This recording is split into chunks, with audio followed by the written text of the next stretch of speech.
In today's video, I'm going to teach you how to enter cashback rewards on a credit card in QuickBooks.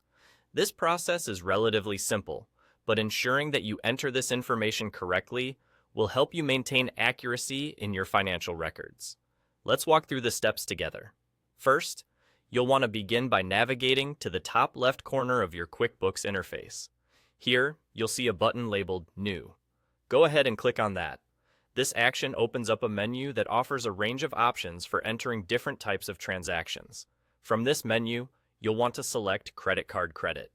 This option allows you to input any returns, refunds, or in our case, rewards that apply to your credit card account.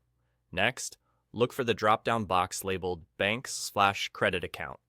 This is where you'll need to choose the appropriate account connected to your credit card. It's crucial to select the correct account here, as this links directly to your financial records, ensuring everything is tracked properly. Now, you'll notice an area labeled Category Details. This is where we'll take a moment to focus on the account setup for your cashback rewards. You need to select the account that's specifically used for tracking your cashback rewards. This could be set up as either an expense account or an income account, depending on how you handle these types of rewards in your financial system. If you haven't already set up an account to track these cashback rewards, it's important to create one now within QuickBooks.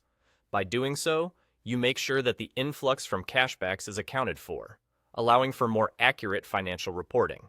Once you've selected the right account, move on to entering any additional necessary information related to the cashback reward. This might include the date of the reward, additional notes about the transaction, or any specific details that would be helpful for record keeping in the future. With that completed, the final step is to click on Save and Close. This action records the transaction in your QuickBooks system and finishes the entry process for your cashback rewards. Saving your work ensures that everything you've entered is stored correctly and will reflect in your financial statements and reports moving forward. And that's all there is to it. By following these few simple steps, you can easily enter cashback rewards on a credit card in QuickBooks. Thanks for watching, and be sure to check out our other QuickBooks tutorials to further enhance your accounting workflows.